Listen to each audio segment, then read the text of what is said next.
नमस्कार दोस्तों, आप सब कैसे हैं। आप सबका स्वागत करते हैं हम अपने चैनल वंदना काव्या में। आप सब कैसे हैं बताने के लिए हमेशा की तरह कमेंट बॉक्स में ओम गणपते नमो नमः जरूर लिखिए। दोस्तों, पूजा पाठ ना जानते ना ही कोई विधान, तो रक्षा सबकी कीजिए हे प्रभु दया निधान। पान पुष्प मोदक चढ़े लड्डू मेवा थाल, सद्गुण हमको दीजिए हे शिव जी के लाल। आप सभी को गणेश चतुर्थी की ढेर सारी शुभकामनाएं। विघ्नहर्ता भगवान गणेश आप सभी की रक्षा करें। आज के इस वीडियो में आप जानेंगे गणेश चतुर्थी के दिन गणेश भगवान की स्थापना की संपूर्ण विधि के बारे में। वीडियो शुरू करने से पहले आप सभी से अनुरोध है, अगर आप भी गणेश भगवान का आशीर्वाद चाहते हैं तो आज की वीडियो के कमेंट बॉक्स में गणेश भगवान की जय जरूर लिखिए। भगवान गणेश खुद रिद्धि सिद्धि के दाता और शुभ लाभ के प्रदाता है। वह अपने भक्तों की बाधा संकट रोग दोष और दरिद्रता को दूर करते हैं। हर साल भाद्रपद मास के शुक्ल पक्ष की चतुर्थी तिथि को पूरे देश में गणेश चतुर्थी का पर्व धूमधाम से और बहुत ही उत्साह के साथ मनाया जाता है। भगवान श्री गणेश की स्थापना इस दिन की जाती है। इस दिन मंदिर से लेकर घर घर में गणेश भगवान की मूर्ति की स्थापना की जाती है और पूरे 10 दिनों तक गणपति बाबा की पूजा करने के बाद जल्दी वापस आने की कामना के साथ अनंत चतुर्दशी के दिन उनका विसर्जन कर दिया जाता है। क्योंकि गणेश चतुर्थी के दिन गणपति बप्पा अपने भक्तों के घर में अतिथि बनकर आते हैं और भक्त भी अपनी श्रद्धा के अनुसार भगवान गणेश को 1.5 दिन से लेकर 11 दिनों तक अपने घर में रखते हैं। इसलिए अगर आप गणपति बप्पा को अपने घर पर ला रहे हैं तो आपको उनकी स्थापना बहुत ही सावधानी के साथ पूरे विधि विधान के साथ मंत्रोच्चार विधि के साथ करनी चाहिए। क्योंकि अगर गणपति बप्पा की स्थापना विधि विधान से ना की जाए तो सुख समृद्धि के बजाय आपको उसका दोष भी लग सकता है और आपके घर में परेशानियां भी आ सकती हैं। गणेश भगवान की पूजा बहुत ही सरल होती है। गणेश जी को मानना भी बहुत आसान है और यह अपने भक्तों के प्रेम और श्रद्धा से बहुत जल्दी प्रसन्न भी हो जाते हैं। बस गणेश जी की पूजा में सात्विकता शुद्धता और आचरण का ध्यान आपको रखना है। हो सके तो गणेश जी के लिए सभी प्रसाद आप घर पर ही बनाएं और बहुत प्रेम से पूजा करके बहुत ही प्रेम से भगवान को भोग भी लगाए। अगर घर पर गणेश जी की स्थापना आप कर रहे हैं तो जितने दिन गणेश जी को बैठाएं उतने दिन गणेश जी को अकेला ना छोड़ें और अखंड दीपक का भी ध्यान रखें। रोज़ सुबह शाम गणेश जी की पूजा और आरती करें। अगर आप अपने घर पर गणपति की स्थापना कर रहे हैं तो ध्यान रखें कि मूर्ति बहुत ज़्यादा बड़ी नहीं होनी चाहिए। मूर्ति पूरी तरह प्राकृतिक सामग्री से बनी होनी चाहिए ताकि विसर्जन करते समय किसी भी तरह का कोई भी प्राकृतिक नुकसान ना हो और विसर्जन करने से जल भी दूषित ना हो। अगर आप चाहें तो घर पर भी मिट्टी से गणेश जी भगवान उनकी स्थापना करके पूजा कर सकते हैं, जो कि बहुत शुभ माना जाता है। बप्पा की मूर्ति पीले या फिर लाल रंग की सबसे ज़्यादा शुभ मानी जाती है। 4 भुजाओं वाले लाल रंग के गणपति को संकटहरण गणपति कहा जाता है और इनकी पूजा से सभी संकटों का नाश होता है। ध्यान रखें कि बैठे हुए गणपति की मूर्ति ही आपको घर पर लानी चाहिए और गणपति की सूंड बाईं तरफ को यानी कि बप्पा की बाईं तरफ को जो सूंड मुड़ जाती है उनके वही वाले गणपति आपको घर पर लाना शुभ रहता है। समय का भी आपको ध्यान रखना है कि किस समय बाबा की मूर्ति स्थापित करनी चाहिए। तो सबसे शुभ मुहूर्त दोपहर का माना जाता है। अगर दोपहर में शुभ मुहूर्त नहीं है, मुहूर्त बीत चुका हो, तो ऐसे में आप सुबह भी गणपति बप्पा की स्थापना कर सकते हैं। बप्पा की स्थापना में पूजा में कलश भी जरूर स्थापित करें। गणेश जी की चौकी उत्तर पूर्व दिशा में रखें। कलश को उत्तर दिशा में रखना चाहिए और ध्यान रखें कि भाद्रपद शुक्ल चतुर्थी की रात को चंद्रमा को अर्घ्य देते समय चंद्रमा को देखना नहीं है। गणेश जी को पीले गेंदे के फूल, गूडल के फूल बहुत प्रिय हैं, तो आप इन फूलों को चढ़ा सकते हैं। भोग में लड्डू, मोदक, मोतीचूर के लड्डू, पंचमेवा गुड़ और घी, दुर्वा पान, सुपारी, इलायची आप भगवान को भोग लगा सकते हैं। गणपति बप्पा को हमेशा ढककर ही घर पर लाना चाहिए। जब तक उनकी स्थापना नहीं होती तब तक आपको उनके मुख के दर्शन नहीं करने चाहिए। जिस समय आप मार्केट में गणपति बप्पा को चुन रहे हैं उस समय आप उनके मुख के दर्शन कर सकते हैं, लेकिन घर पर लाते समय आप उन्हें लाल या पीले वस्त्र से पूरी तरह ढककर घर लाएं। जब उनकी प्रतिष्ठित हो जाए उसके बाद ही आपको उनके मुख के दर्शन करने चाहिए। सुबह नहा धोकर साफ वस्त्र पहनकर पूजा स्थान को आप बहुत अच्छे से सजा लें, रंगोली से या फिर लाइट से, जैसे भी आप मंडप आदि से सजाना चाहते हो अपनी सामर्थ्य के अनुसार सजा लें।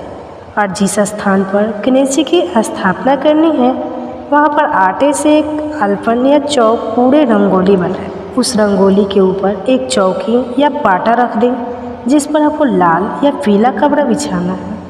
अब उस चौकी पर एक मुट्ठी बिना टूटे हुए चावल रखें। पूजा में कभी भी टूटे हुए चावलों का प्रयोग नहीं करना चाहिए। फिर उस पर आप ओम श्री गणेशाय नमः करते हुए अपने बप्पा को बहुत प्रेम से बिठाएं। आप गणेश जी के एक तरफ चावल का ढेर बनाकर उस पर कलश की स्थापना करें। इसके लिए कलश पर वास्तविक चिन्ह बनाएं, उस पर मौलिया कलावा बांधे। इस कलश को चावल के ढेर पर आपको रख देना है। आप गंगा का ध्यान करते हुए आपको कलश में भर रखना है, जल भरना है। उसमें एक सुपारी, एक सिक्का, एक हल्दी की गांठ डालें।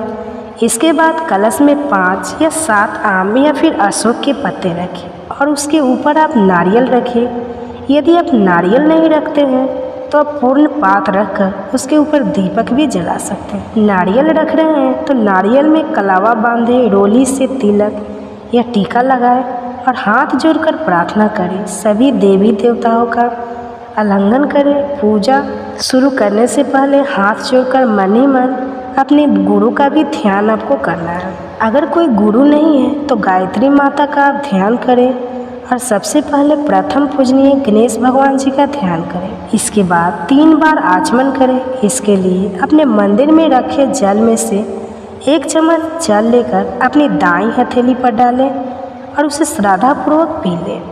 कई बार लोग आचमन वाले जल को पीने के बाद अपने सिर पर हाथ फेरते हैं, तो ऐसा नहीं करना है। इसके बाद आपको 3 बार आचमन करना है। ओम गंग गणपति नमः या ओम श्री गणेशाय नमः यदि मंत्रों का जाप करते रहे। इसके बाद हाथ से माथे और कानों को छूकर प्रणाम करें। फिर पूजा का संकल्प आपको लेना है। इसके लिए आपको हाथ से माथे और कानों को छूकर प्रणाम करने के बाद उस हथेली को धोकर उसी हथेली में थोड़े से अक्षत, जल और पुष्प रखकर आंखें बंद करके भगवान श्री गणेश का ध्यान करना है। पूजा का संकल्प लेना है। आंखें बंद कर अपना नाम, अपने कुल, अपने पितृ आदि का नाम लेकर आपको भगवान श्री गणेश से प्रार्थना करनी है कि मैं पूरे विधि विधान से आपकी पूजा अर्चना करना चाहती हूँ। हे गणपति बप्पा, मेरी पूजा, मेरी प्रार्थना, मेरा उपवास स्वीकार करें।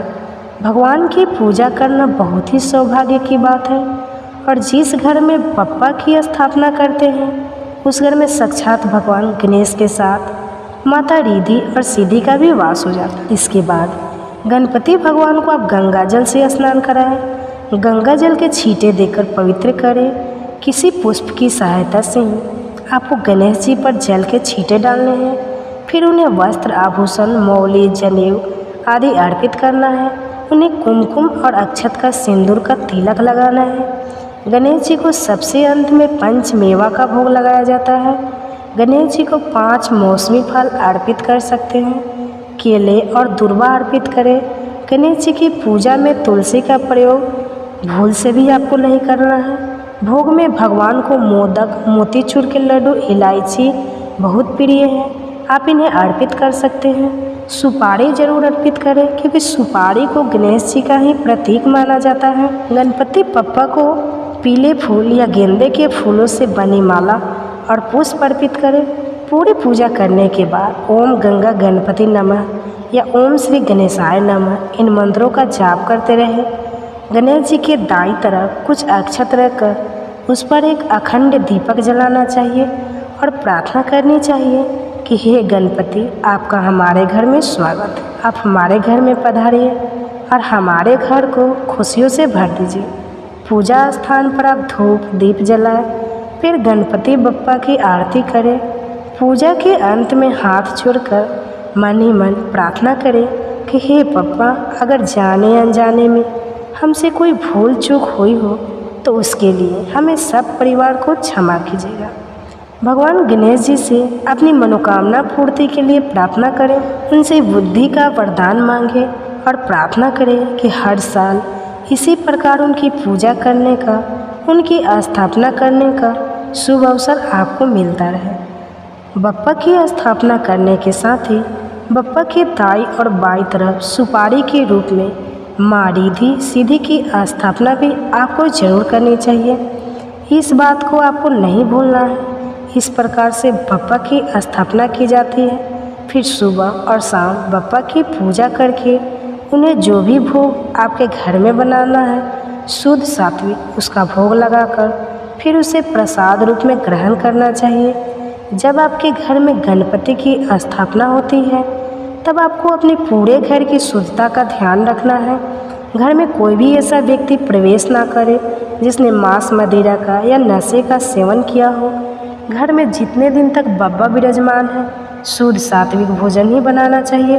हो सके तो परिवार के पूरे सदस्यों को मिलकर ही सुबह और शाम की पूजा करके भगवान को भोग लगाना चाहिए। बप्पा की पूजा के लिए आप अपने आसपास के लोगों को भी आमंत्रित कर सकते हैं। धूमधाम से भजन कीर्तन करते हुए आपको इस प्रकार से पूजा करनी चाहिए और फिर अपने सामर्थ्य के अनुसार चाहे 1.5 दिन, 3 दिन, 5 दिन या 11 दिन तक बप्पा को अपने घर में विराजित करके अंतिम दिन आपको उनका विसर्जन करना चाहिए। वैसे तो बप्पा को अनंत चतुर्दशी के दिन विदाई दी जाती है, उनका विसर्जन किया जाता है, लेकिन आप 1.5 दिन में भी बप्पा का विसर्जन कर सकते हैं। इसके लिए आपको अनंत चतुर्दशी का इंतज़ार नहीं करना पड़ेगा। आप बप्पा को विसर्जन करते समय बहुत ध्यान से उनका विसर्जन करें। जिस प्रकार से हम उन्हें घर लाते हैं उसमें सावधानी बरतते हैं, उसी प्रकार से आपको जब भी विसर्जन करना हो तो धूमधाम से पहले उनकी पूजा करनी है। पूजा में या घर पर जितने दिन तक भगवान आपके घर रहे हैं, कोई गलती हुई हो भोग में, पूजा में, उसके लिए क्षमा याचना करनी चाहिए। फिर अबीर गुलाल भगवान को सबसे पहले अर्पित करके अबीर गुलाल उड़ाते हुए धूमधाम से खुशी मनाते हुए बप्पा को अंतिम विदाई देनी चाहिए और प्रार्थना करनी चाहिए कि अगले साल बप्पा फिर से आपके घर पधारें। किस प्रकार विसर्जन किया जाता है और यदि आसपास नदी या तालाब की सुविधा ना हो तो घर पर आप विसर्जन कैसे कर सकते हैं, इस बारे में कंप्लीट जानकारी भी आपको हमारे चैनल पर मिल जाएगी। अगर आपको ये जानकारी अच्छी लगी हो तो वीडियो को लाइक कीजिएगा। हमारे चैनल पर हर दिन पौराणिक कथाएं भी सुनाई जाती हैं, साथ ही गणेश चतुर्थी की कथा भी सुनाई जाएगी। अगर आपको कथाएं सुनना पसंद है तो आप इन कथाओं को भी अपना प्यार जरूर से धन्यवाद। कहते हैं इनकी पूजा करने से वैवाहिक जीवन की हर परेशानी दूर हो सकती है। जिस पर भी चौथ माता की कृपा होती है उनके घर में हमेशा सुख समृद्धि और खुशहाली बनी रहती है। चतुर्थी तिथि की देवी है चौथ माता। ऐसे में हर महीने की चतुर्थी तिथि पर चौथ माता की कथा पढ़ने से या सुनने का भी नियम है। तो प्रिय भक्तजनों, आज के इस वीडियो में मैं आपको सुनाने जा रही हूँ चौथ माता की दुर्लभ और पौराणिक कथा, जिसे आप सभी भक्त जानों को पूरा अवश्य सुनना चाहिए, क्योंकि चौथ माता की कृपा से सभी दुख दूर हो जाते हैं और मनोकामनाएं भी पूर्ण होती हैं। अपनी अपनी मनोकामनाओं को मन में रखकर आज इस कथा का श्रवण अवश्य कीजिएगा। प्राचीन कथा के अनुसार एक बार एक सेठ सेठानी थे। उनके एक बेटा और बहू भी थे। बहू सबको भोजन कराकर फिर स्वयं भोजन करा करती। उनकी एक पड़ोसन ऐसी भी थी जो रोज़ बहू से पूछती कि बहू आज क्या बनाया खाया है। बहू कहती ठंडो बासी। एक दिन उसके पति ने ऐसा सुनकर विचार किया कि आज तो पकवान बनाया जाए। फिर देखिए मेरी पत्नी क्या कहती। उसने तरह तरह के पकवान बनवाए और घर के सभी लोगों ने एक साथ बैठकर भोजन किया। आज भी पड़ोसन ने पूछा तो बहू ने वही कहा, ठंडो बासी। सेठ के लड़के ने सोचा हो ना हो कोई बात जरूर है जिस कारण मेरी पत्नी ऐसा कहती है। फिर उसने अपनी पत्नी से पूछा, तुम रोज़ ठंडो बासी खाया ऐसा क्यों कहती हो, जबकि हम सब ने तो एक साथ बैठकर कई तरह के पकवान खाए। तब उसकी पत्नी बोली, हम सब जो खा रहे हैं वह हमारे बाप दादाओं की कमाई है। जिस दिन आप कमा कर लाओगे उस दिन मैं समझूंगी कि हम ताज़ा भोजन कर रहे हैं। सेठ के लड़के ने इस बात पर खूब विचार किया। फिर एक दिन अपनी माँ से बोला, माँ मैं एक बड़े शहर में पैसे कमाने जा रहा हूँ। माँ बोली, बेटा हमारे पास तो इतना धन है कि खाए नहीं खाया जाएगा। माँ के मना करने पर भी बेटे ने खुद कमाने का निश्चय कर लिया और जाते समय अपनी पत्नी से बोला कि मैं जब तक कमाकर बहुत सारा धन लेकर वापस ना लौट आऊँ तुम चूल्हे की आग मत बुझने दे। और फिर एक दिन चूल्हे की आग बुझ गई तब वह मन ही मन घबराने लगी, कहीं मेरे पति पर कोई संकट तो नहीं आ पड़ा। जल्दी से पड़ोस में से आग लगाकर चूल्हे में रख दी। ऐसा सोचकर वह पड़ोस में गई। वहाँ पड़ोसन चौथ माता का व्रत पूजन कर रही थी। पड़ोसन ने कहा, बहन थोड़ी देर में आकर ले जाना। बहू ने पड़ोसन से पूछा कि आप यह व्रत क्यों करती हो, इससे क्या मिलता है। पड़ोसन बोली, चौथ माता के इस व्रत को करने से अन्न लक्ष्मी मिले और अपनी मनोकामना भी पूरी होती है। अब बहू भी चौथ माता का व्रत करने लगी। दीवार पर चौथ माता बनाई और उस दिन घी गुड़ का चूरमा बनाकर रात को चंद्रमा को अर्घ्य देकर भोजन करती। ऐसा करते करते उसे बहुत दिन बीत गए। उधर चौथ माता ने बहू के पति को सपने में दर्शन दिए कि साहूकार के बेटे तू जाग रहा है कि सो रहा है, तेरी पत्नी तुझे बहुत याद कर रही है, जा घर जा और उसकी चिंता मिटा। तो दुकान खोलकर कंकु केसर का पागलिया बनाकर बैठ जाना, आज तेरा सारा हिसाब किताब चुकता हो जाएगा।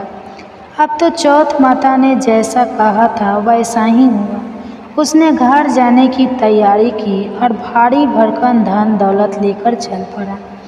रास्ते में एक बड़ा सा काला नाग फन फैलाए बैठा गया और बोला, आज तो मैं तुझे डस दूंगा, छोड़ूंगा नहीं, तेरी उम्र पूरी हो गई है।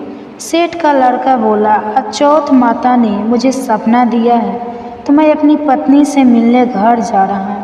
वहाँ मेरी पत्नी मेरा इंतज़ार कर रही होगी, बहुत चिंता कर रही होगी। मैं उससे मिलकर ज़रूर वापस आऊँगा, तब तुम मुझे डस लेना।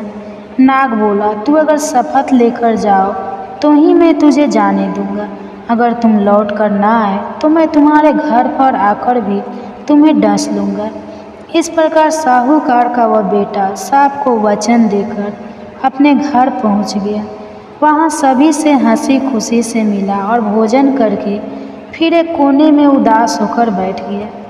उसकी पत्नी ने उदासी का कारण पूछा तो पति ने काले नाग वाली बात बताते हुए कहा, अगर मैं उसके पास नहीं जाऊंगा तो वह घर आकर ही मुझे डस ले। पत्नी बहुत चतुर थी, बोली, आप घबराओ नहीं, लेट जाओ, मैं एक उपाय करती हूँ। पत्नी ने कमरे के 7 पीढ़ी धोई।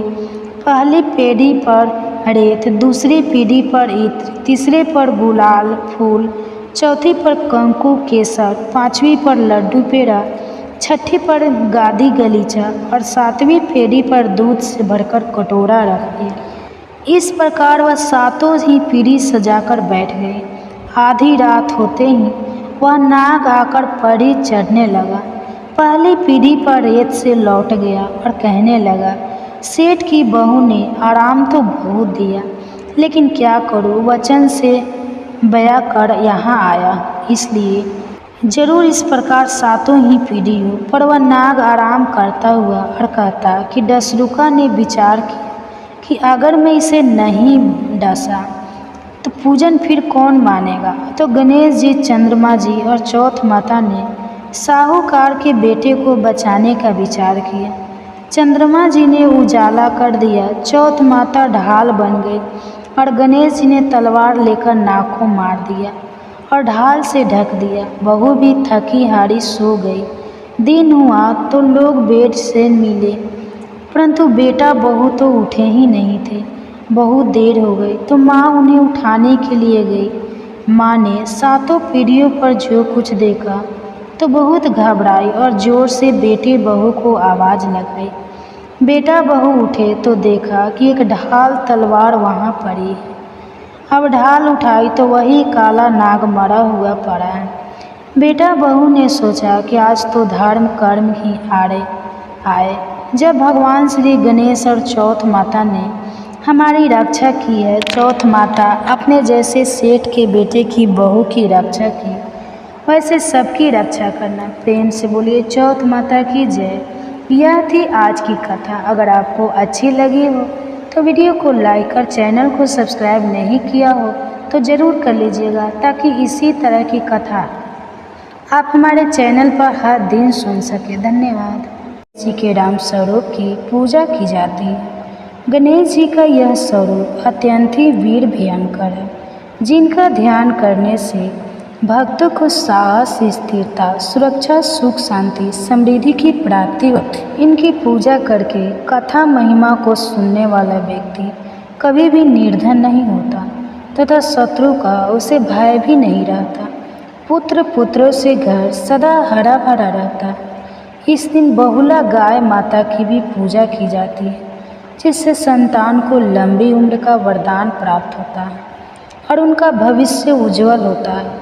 तो आज मैं सुना रही हूँ राम गणपति जी की और बहुला गाय माता भादवा चौथ माता की संपूर्ण व्रत कथा। महिमा तो इसलिए आप सभी भक्तगण इस कथा को आधा अधूरा छोड़े बिना पूरे अंत तक सुनिए। इससे व्रत का पूर्ण फल प्राप्त होता है।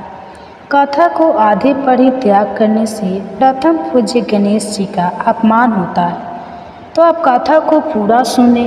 बहुला चतुर्थी व्रत की पौराणिक कथा द्वापर युग में जब भगवान विष्णु का कृष्ण अवतार हुआ, तब उनके सहायक के रूप में देवी देवताओं ने भी गोपियों का रूप लेकर अवतार लिया।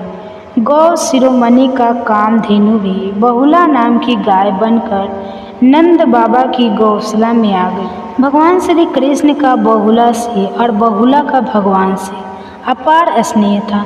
बालक श्री कृष्ण को देखते ही बहुला के स्तनों से दुग्ध धारा बहने लगती थी। श्री कृष्ण बहुला के उस दूध का पान किया करते थे। एक बार श्री कृष्ण जी ने बहुला की परीक्षा लेने के विचार से जब बहुला वन में घास चढ़ रही थी तो उसके सामने रूप में प्रकट हो गई। बहुला सिंह को देखकर भयभीत हो गई और कांपने लगी, लेकिन हिम्मत करके सिंह से बोली, हे वनराज, मेरा बछड़ा भूखा है, वह मेरी प्रतीक्षा कर रहा होगा, अतः मुझे जाने दो, मैं उसे दूध पिलाकर तुम्हारे पास आ जाऊंगी, तब मुझे खाकर अपनी भूख मिटा लेना। सिंह ने कहा कि सामने आए आहार को कैसे जाने दूँ, तू वापस नहीं आई तो मैं भूखा ही रह जाऊंगा। बहुला ने सत्य और धर्म की शपथ लेकर कहा, मैं अवश्य आऊंगी। बहुला की शपथ पर विश्वास करके सिंह ने बहुला को जाने दिया। बहुला अपने बछड़े को दूध पिलाकर अपने वचन की रक्षा हेतु सिंह के पास आ पहुंची। बहुला की सत्य निष्ठा को देखकर श्री कृष्ण जी अत्यंत ही प्रसन्न हुए और अपने वास्तविक स्वरूप में आकर कहा, बहुले, तुम मेरी परीक्षा में सफल हुई। अब से भाद्रपद चतुर्थी के दिन गौ माता के रूप में तुम्हारी पूजा होगी। तुम्हारी पूजा करने वाले को धन और संतान का सुख मिलेगा। बहुला भगवान श्री कृष्ण का आशीर्वाद प्राप्त कर अपने घर लौट आई और अपने बछड़े के साथ आनंद से रहने लगी। तो बोलिए बहुला गाय माता की जय। जय हो श्री कृष्ण भगवान। तो प्रिय भक्तगणों, अब आइए श्रवण करते हैं राम चतुर्थी भगवान श्री गणेश जी की मुख्य कथा। एक बार पार्वती जी ने गणेश जी से पूछा कि हे पुत्र, भादो मास की कृष्ण चतुर्थी का व्रत, जिसको संकट नाशक चतुर्थी कहा गया है, किस तरह किया जाता है, मुझसे कहिए। गणेश जी बोले, हे माता, भाद्रपद की कृष्ण चतुर्थी संकट नाशक तरह तरह के फलों एवं सिद्धियों को देने वाली है। इसकी पूजा पहले कहीं कहीं विधि से ही करनी चाहिए। इस दिन व्रत करके इस कथा को सुनने वाले व्यक्ति को मोक्ष की प्राप्ति होगी तथा उनकी मनोकामनाएं पूर्ण होती है। सो वह इस प्रकार से है। पूर्व काल में एक पुण्य आत्मा और यशस्वी राजा नल हुए। उनकी रूपवती रानी दमयंती नाम से विख्यात थी। राजा नल को एक बार श्रापित होकर राज्य को छोड़ना पड़ा था और रानी से अलग रहने का वियोग सहना पड़ा था। तब रानी ने इस उत्तम व्रत को किया था। पार्वती जी ने गणेश जी से पूछा कि हे पुत्र, दमयंती ने किस तरीके से इस व्रत को किया और किस प्रकार व्रत के असर से 3 महीने के भीतर ही उन्हें अपने पति से मिलने का अवसर मिला।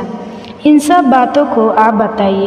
भगवान श्री कृष्ण कहते हैं, हे युधिष्ठिर, पार्वती जी के ऐसा पूछने पर गणपति जी ने जो उत्तर दिया उसे कह रहा हूँ। सुनिए। श्री गणपति जी कहते हैं कि हे माता, राजा नल को बड़ी बड़ी विपत्तियों को झेलना पड़ा। हाथी खाने से हाथियों की और घुड़सवार से घोड़ों की चोरी हो गई। डाकुओं द्वारा राजा का खजाना लूट लिया गया। अग्नि की लपटों से उसका सारा माल स्वाहा हो गया। मंत्रियों ने भी राजा का साथ छोड़ दिया। राजा जुए में अपना सब कुछ हार गए। उनकी राजधानी भी जुए में हाथ से निकल गई। सब ओर से निराश होकर राजा नल वन में चले गए। उन्हें वन में दमयंती के साथ बहुत से कष्ट उठाने पड़े। अंत में उनका रानी से वियोग हो गया। रानी किसी नगर में एक अमीर घराने में काम करने लगी। रानी अन्यत्र किसी नगर में रहने लगी तथा राजकुमार भी किसी दूसरे जगह नौकरी करने लगा। जो कभी राजा रानी राजपूत कहलाते थे, वे भी अब भीख मांगने लगे। नाना प्रकार की बीमारियों से ग्रसित होकर एक दूसरे से बिछड़कर कर्मों के फल पाकर उन्हें भोगते समय गुजारने लगे। एक बार की बात है, वन में इधर उधर भटकते हुए दमयंती ने सर्व ऋषि के दर्शन किए। उसने उनके चरणों में मस्तक झुकाकर और हाथ जोड़कर कहा, हे ऋषिराज, मेरे पति मुझे कब मिलेंगे? किस प्रकार मुझे हाथी घोड़ों से सुसज्जित घनी आबादी वाली नगरी मिलेगी? मेरा भाग्य कब उदय होगा? हे मुनिश्रेष्ठ, कृपया आप ही बताइए। श्री गणेश जी कहते हैं कि दमयंती का यह प्रश्न सुनकर सर्व ऋषि ने कहा, हे दमयंती, मैं तुम्हारे भले की बात कहता हूँ, इसे सुनो। इससे दारुण दुख का नाश होता है और यह समस्त प्रकार की इच्छाओं को पूरा करने वाला एक अच्छे फल को देने वाला है। भाद्रपद की कृष्ण चतुर्थी संकट नाशनी कही गई है। इस दिन स्त्री पुरुषों को एक दंत भगवान राम नाम के गणपति जी की आराधना करनी चाहिए। इस व्रत को विधि पूर्वक करने से ही, हे रानी, तुम्हारा सभी मनोकामनाएं पूर्ण होगी। 7 माह के भीतर ही तुम्हारे पति तुम्हें मिल जाएंगे। यह बात मैं पूर्व निश्चय के साथ कहता हूँ। गणपति जी कहते हैं कि सब्र ऋषि के इन सभी वचनों को सुनकर दमयंती ने भाद्रपद की संकट नाशनी चतुर्थी का यह व्रत किया। उसी समय से प्रति माह गणेश जी का पूजन करने लगी। 7 माह के भीतर ही राजन इस श्रेष्ठ व्रत को करने से उसे पहले की तरह पति, पुत्र, राज्य और सभी प्रकार के सुख, वैभव आदि की प्राप्ति होगी। इस तरह मैंने सर्वोत्तम व्रत को बताया है। यह समस्त संकटों का निवारण करने वाला तथा भाग्य की उन्नति करेगा। तो बोलिए गंगा गणपते नमः। हे राम गणपति महाराज, अपने सभी भक्तों के दुख को दूर करिए, संकट को काटिए और माताओं को पुत्र की प्राप्ति कराइए, निर्धनों को धन दीजिए और विद्यार्थियों को विद्या दीजिए। जय श्री गणेश। प्रिय भक्तगणों, चौथ माता की कहानी। तीज व्रत भारतीय उपमहाद्वीप में विशेष रूप से भारत और नेपाल में मनाया जाने वाला एक प्रमुख पर्व है। यह व्रत मुख्यतः महिलाओं द्वारा अपने पति की लंबी उम्र और सुख समृद्धि के लिए किया जाता है। तीज व्रत की कई धार्मिक कथाएं और मान्यताएं हैं, जिनमें से एक प्रमुख कहानी देवी पार्वती और भगवान शिव से जुड़ी है। कहानी के अनुसार एक बार देवी पार्वती ने भगवान शिव को प्राप्त करने के लिए कई कठिन तपस्या की। पार्वती एक राजकुमारी थी और शिव हिमालय के योगी थे। उनका प्रेम और श्रद्धा इतनी गहरी थी कि उन्होंने कई वर्षों तक कठिन तपस्या की। इस तपस्या के दौरान पार्वती ने केवल फल फूल खाकर और कठिन साधना करके समय बिताया। वे निरंतर भगवान शिव की आराधना करते रहे और हर दिन एक विशेष प्रकार की पूजा करते रहे। लेकिन भगवान शिव ने पार्वती की तपस्या की परीक्षा लेने के लिए उनके जीवन में कई कठिनाइयाँ डाली। पार्वती की तपस्या के दौरान वे अनेक बाधाओं और संकटों का सामना करती रही, फिर भी उनकी भक्ति अडिग रही। अतः उनकी तपस्या और भक्ति देखकर भगवान शिव प्रभावित हुए और उन्होंने पार्वती को दर्शन देने और विवाह का प्रस्ताव दिया। उनके इस तपस्वी प्रेम और लगन के कारण ही तीज व्रत का महत्व है। तीज व्रत के दौरान महिलाएं पार्वती की भांति व्रत रखती हैं और भगवान शिव और पार्वती की पूजा करती है। यह व्रत खासकर सावन माह की तीज के दिन किया जाता है। महिलाएं इस दिन उपवास रहती है और व्रत के दौरान विशेष पूजा अर्चना, कथा सुनना और सज धज कर पारंपरिक व्रत पालन करती हैं। तीज व्रत के माध्यम से महिलाएं अपने पति के सुख समृद्धि और लंबी उम्र की कामना करती हैं। इसके साथ ही यह पर्व पारंपरिक रूप से एकता, प्रेम और भक्ति का प्रतीक है। इस दिन महिलाएं एक साथ मिलकर पूजा करती है, गीत गाती है और विभिन्न सांस्कृतिक गतिविधियों में भाग लेती हैं। तीज व्रत का यह पर्व सिर्फ पति पत्नी के रिश्ते को मजबूत करने का माध्यम ही नहीं है, बल्कि यह एकता, भक्ति और सामाजिक समरसता का भी प्रतीक है। इस प्रकार तीज व्रत की कहानी हमें सिखाती है कि सच्ची भक्ति और तपस्या से किसी भी कठिनाई को पार किया जा सकता है और ईश्वर की कृपा प्राप्त की जा सकती है। हरितालिका तीज का व्रत विशेष रूप से भारतीय राज्यों जैसे कि उत्तर प्रदेश, बिहार, झारखंड, मध्य प्रदेश और राजस्थान में बड़े धूमधाम से मनाया जाता है। यह व्रत मुख्यतः शिव पार्वती के मिलन की खुशी में मनाया जाता है और विशेष रूप से महिलाएं इसे रखती हैं। कहानी की शुरुआत त्रेता युग से होती है, जब देवी सती और भगवान शिव की शादी को लेकर स्वर्ग लोक में बहुत ही खुशी का माहौल था।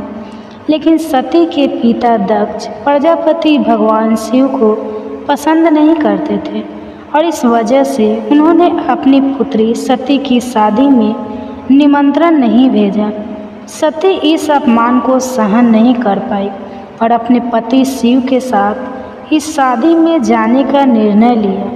लेकिन जब वे वहां पहुंचे तो उन्हें अपमान और तिरस्कार का सामना करना पड़ा। इस अपमान को सहन नहीं कर पाने के कारण सती ने आत्महत्या कर लिया। सती की इस घटना से भगवान शिव बहुत दुखी और क्रोधित हो गए। उन्होंने सती को पुनर्जीवित करने के लिए कई प्रयास किए, लेकिन असफल रहे। सती का पिता दक्ष ने जब देखा कि भगवान शिव ने अपनी पत्नी की मृत्यु से इतनी पीड़ा भोगी है, तो उन्होंने अपनी गलती का एहसास किया और भगवान शिव से क्षमा मांगी। फिर दक्ष ने शिव और सती की पूर्ण विवाह की व्यवस्था की। सती ने अपनी मृत्यु के बाद पार्वती के रूप में हिमालय पर जन्म लिया। पार्वती ने भगवान शिव को प्रसन्न करने के लिए कठोर तपस्या की।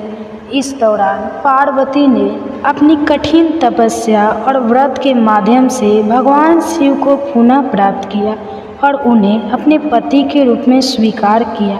हरितालिका तीज के दिन महिलाएं निर्जला व्रत करती है और पूरे दिन उपवास करती है।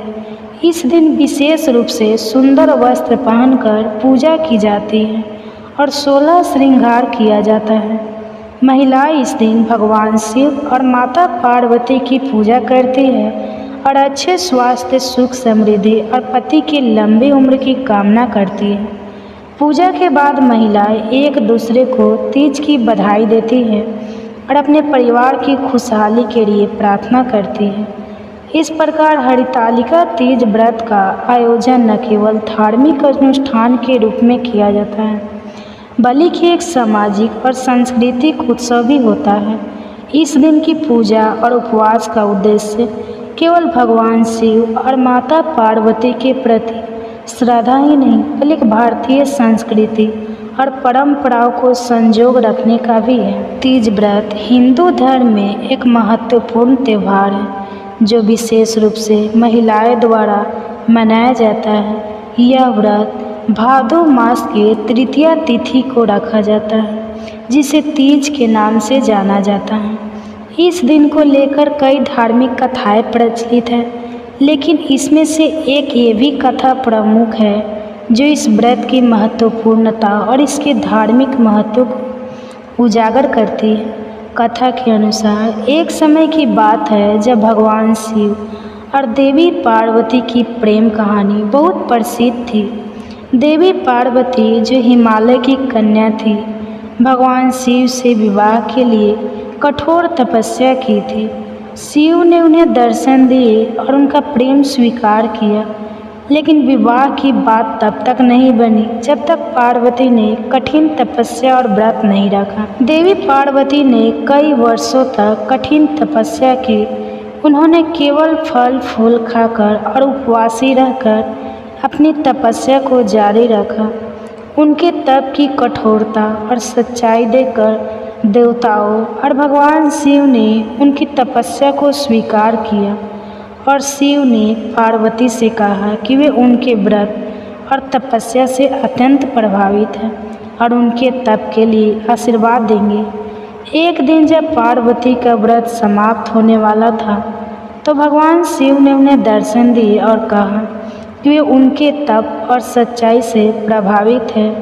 भगवान शिव ने उन्हें आश्वासन दिया कि वे जल्दी उन्हें एक अच्छी पत्नी के रूप में स्वीकार करेंगे और उनके साथ एक सुंदर जीवन बिताएंगे। भगवान शिव ने पार्वती को यह भी बताया कि उनके व्रत और तप से जीवन में सुख, समृद्धि और परिवार की खुशहाली प्राप्त हुई। इस प्रकार देवी पार्वती के व्रत और तपस्या की सफलता के बाद शिव और पार्वती का विवाह हुआ और वे एक सुखमय दाम्पत्य जीवन बिताने लगे। इस कहानी के माध्यम से तीज व्रत की परंपरा स्थापित हुई, जो महिलाओं द्वारा पति की लंबी उम्र और परिवार की सुख समृद्धि के लिए किया जाता है। इस दिन महिलाएं विशेष रूप से व्रत रखती है, उपवास करती है, पूजा करती है और पारंपरिक गीत भजन गाती है। तीज व्रत का महत्व केवल धार्मिक आस्थाओं तक ही सीमित नहीं है, बल्कि यह भारतीय समाज में महिलाओं की शक्ति और उनके संपन्न का प्रतीक भी है।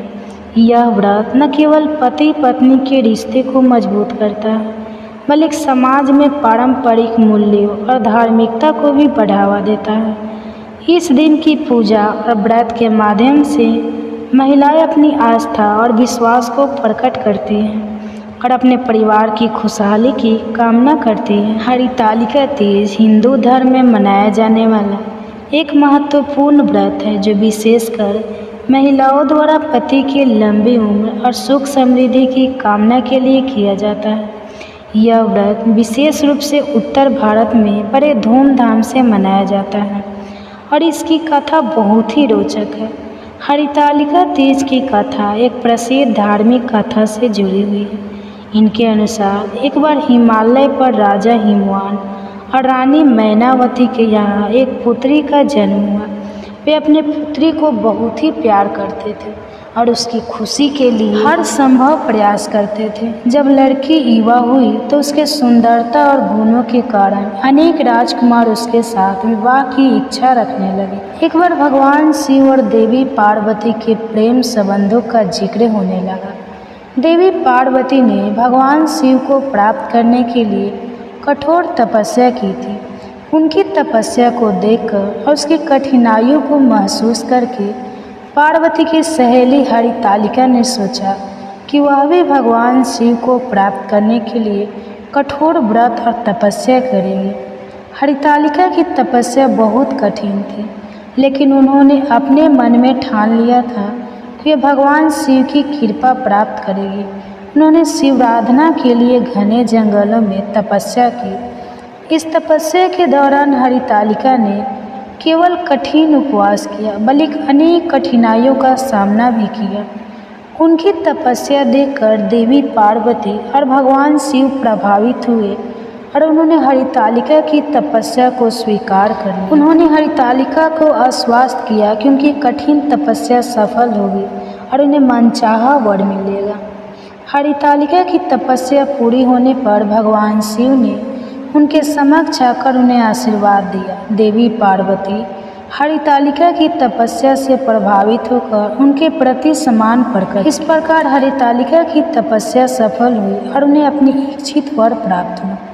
उनकी तपस्या और भक्ति की महिमा को ध्यान में रखते हुए हरितालिका तीज का व्रत मनाया जाता है। इस दिन महिलाएं व्रत करती है, पूजा करती है और शिव पार्वती की आराधना करती है ताकि उनके पति की लंबी उम्र और सुख समृद्धि की कामना पूरी हो सके।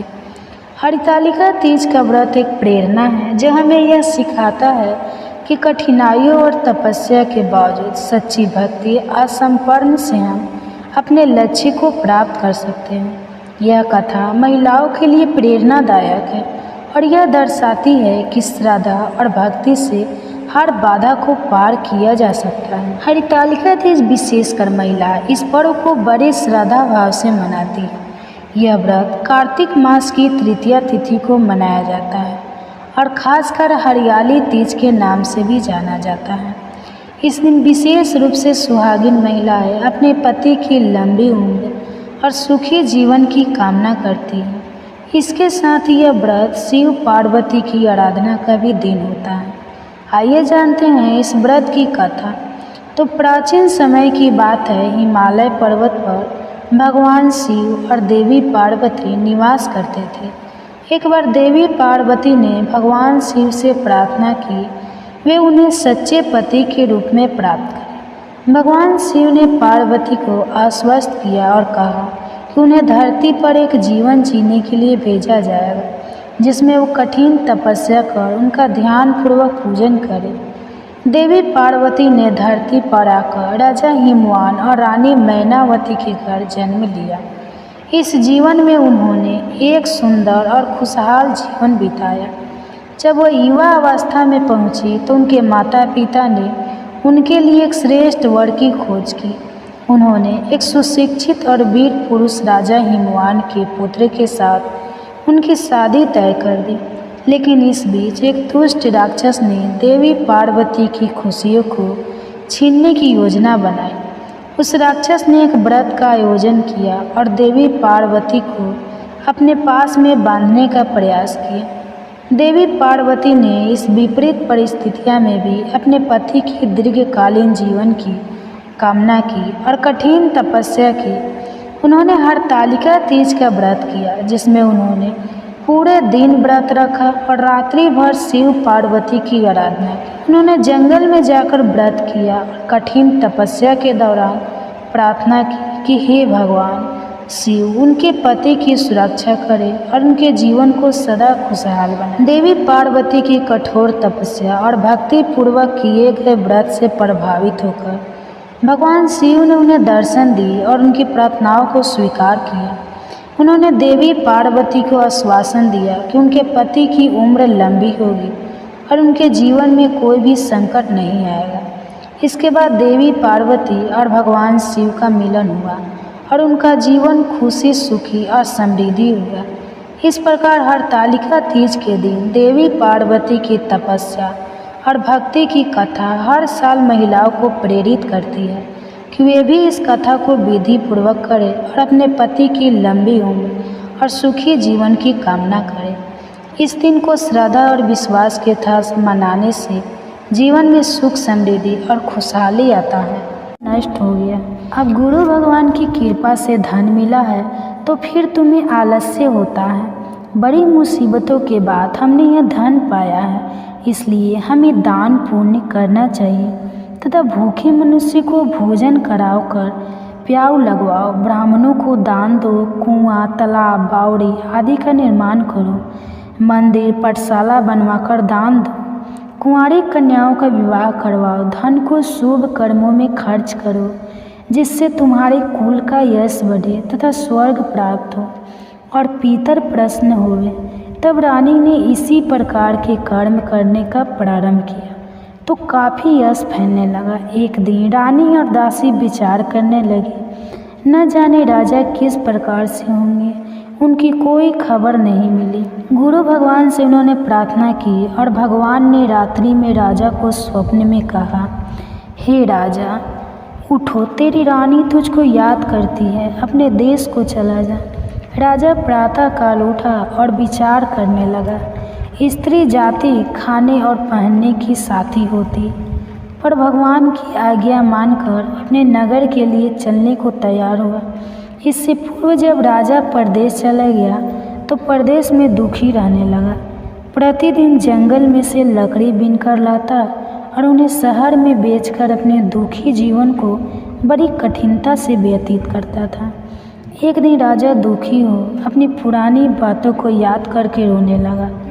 तब उस जंगल में बृहस्पति देव एक साधु का रूप धारण कर आ गए और राजा के पास आकर बोले, हे लकड़हारे, तुम इस सुनसान जंगल में किस चिंता में बैठे हो, मुझको बतला। यह सुन राजा के नेत्रों में जल भर आया और साधु की वंदना कर बोला, हे प्रभु, आप सब कुछ जानने वाले हो। इतना कहकर साधु को अपनी संपूर्ण कहानी बतला दी। महात्मा दयालु होते हैं, उससे बोले, हे राजा, तुम्हारी स्त्री ने बृहस्पति देव का अपराध किया था जिस कारण तुम्हारी यह दशा हुई। अब तुम किसी प्रकार की चिंता मत करो, भगवान तुम्हें पहले से अधिक धनवान करेगा। देखो, तुम्हारी स्त्री ने गुरुवार का व्रत प्रारंभ कर दिया है और तुम मेरा कहा मानकर बृहस्पतिवार का व्रत करके चने की दाल, गुड़, जल को लोटे में डालकर केला का पूजन करो, फिर कथा कहो और सुनो। भगवान तेरी सब मनोकामनाओं को पूर्ण करेगा। साधु महाराज को प्रसन्न देखकर राजा बोले, हे प्रभु, मुझे लकड़ी बेचकर इतना पैसा नहीं मिलता जिससे मैं भोजन करने के उपरांत कुछ पचा सकूं। मैंने रात्रि में अपनी रानी को व्याकुल देखा है। मेरे पास कुछ भी नहीं जिससे उसकी खबर मांग सकूं, और फिर मैं कौन सी कहानी कहूँ, यह मुझको कुछ भी मालूम नहीं। साधु ने कहा, हे राजा, तुम किसी बात की चिंता मत करो। बृहस्पतिवार के दिन तुम रोजाना की तरह लकड़ियाँ लेकर शहर को जाओ। रोज से दुगुना धन प्राप्त होगा जिससे तुम भले भांति भोजन कर लोगे तथा बृहस्पति देव की पूजा का सामान भी आ जाएगा। बृहस्पतिवार की कथा इस प्रकार है। प्राचीन काल में एक ब्राह्मण था। इसका व्रत आपको 6 तारीख को रखना है, 6 सितंबर को। तो 6 सितंबर को पड़ रहा है शुक्रवार। अब एक दिन पहले पड़ रहा है गुरुवार, तो गुरुवार के दिन बाल कैसे तो बहुत बड़ी दुविधा। गुरुवार के दिन नहाए खाए कैसे होगा? यदि बाल नहीं धुला जाएगा तो क्या शुक्रवार को बाल धो सकते हैं या फिर नियम क्या है? तो दोस्तों, हरितालिका तीज ऐसा व्रत है जो सुहाग के लिए हम करते हैं। सुहाग के लिए जो भी व्रत किया जाता है वो अक्सर भगवान भोलेनाथ का व्रत होता है, माता गौरी का व्रत होता है। तो यह व्रत भी भगवान भोलेनाथ और माता गौरी का व्रत है जो कि हम 6 तारीख को यानी 6 सितंबर को करने वाले हैं। तो इस व्रत में कुछ विशेष चीज़ों की आवश्यकता होती है, जैसे सुहाग की सामग्रियों की और शादी की चुनरी की, अपने सिंदूरे की। और कुंवारी लड़कियां यदि करते हैं तो लाल पीले कपड़े से आप इस व्रत को कर सकते हैं, उठा सकते हैं। इस व्रत को इस बार उठाना है बहुत ही श्रेष्ठ है, क्योंकि हर योग हर संयोग से देखा जाए तो इस बार का व्रत बहुत ही उत्तम है। हरितालिका तीज व्रत में आप 6 तारीख को जब आप यह व्रत करेंगे उससे एक दिन पहले आपको कुछ विशेष बातों का ध्यान रखना है, जैसे कि जो भी धूप में आकर करने वाले काम होते हैं मेहंदी लगवाने वाले काम होते हैं वह 1-2 दिन पहले जाकर आप कर लीजिए, क्योंकि आप अगर 1 दिन पहले जाते करते हैं और आप सोचते हैं कि अगले दिन आपका व्रत बहुत अच्छा निकलेगा, नहीं निकलेगा। एक्सपीरियंस है, देख लीजिए करके। अगर आप 1 दिन पहले बहुत भाग दौड़ वाला काम कर देते हैं, जैसे 5 तारीख को बाज़ार जाना है, सामान लाना है, मेहंदी लगवाना है, यह करना है, वो करना है, फिर अगले दिन आपका व्रत बहुत ही कठिन तपस्या के साथ गुजरेगा। इसलिए व्रत को अच्छा निकालना चाहते हैं तो 1 दिन पहले से ही रिलैक्स हो जाए, सारी तैयारियां हो सके। तो बहुत कम टाइम बचा है, तो आप पहले से करके रख लें। और दूसरी चीज़ ना है कि बहुत ज़्यादा परेशान होने की ज़रूरत नहीं। भगवान भोलेनाथ से प्रार्थना करिए कि ये व्रत हर साल हमारे जीवन में आए और हम इस व्रत को हर साल करें। अब देखिए, जो दुविधा वाली समस्या है ना कि जो गुरुवार पड़ रहा है, तो नहाए खाए हम किस दिन करें, बुधवार को करें या फिर कैसे करें। देखिए दोस्तों, नहाए खाए का मतलब यह होता है कि आप पूरी तरह से शुद्ध हो जाए। नहाए खाए का यही मतलब होता है कि आप पूरी तरह से शुद्ध होकर अब आज से शुद्ध आचरण करके शुद्ध तरीके से रहेंगे। इसी को नहाए खाए बोला जाता है कि जब आप नहा लें, बाल धो करके साफ खाना खाएंगे, अच्छी तरह से साफ शुद्ध आचरण के साथ रहेगी, इसी को नहाए खाए बोला जाता है। अब गुरुवार के दिन पड़ा है तो क्या करें, हम शुक्रवार को बाल धो लें या नहीं। तो देखिए दोस्तों, शास्त्र कहता है कि जिस दिन हमारा व्रत हो उस दिन हमें बाल जो है नहीं धोना चाहिए। और शास्त्र में तो छोड़ दीजिए, जो हमारी बूढ़ी पुरानी है दादी माँ, वो हमारे लोग हैं आसपास के या घर परिवार के, जो बोलते हैं कि तीज का दिन ऐसा दिन है जिस दिन हम मांग में सिंदूर लगाते हैं। इससे मतलब एक गड़बड़ शब्द है कि सिर से पानी नहीं डालना चाहिए।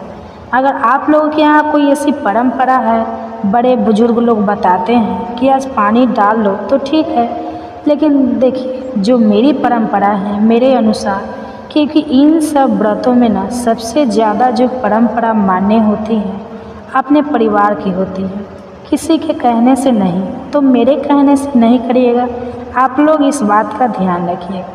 वैसे इस व्रत में पानी सिर से नहीं डालना चाहिए।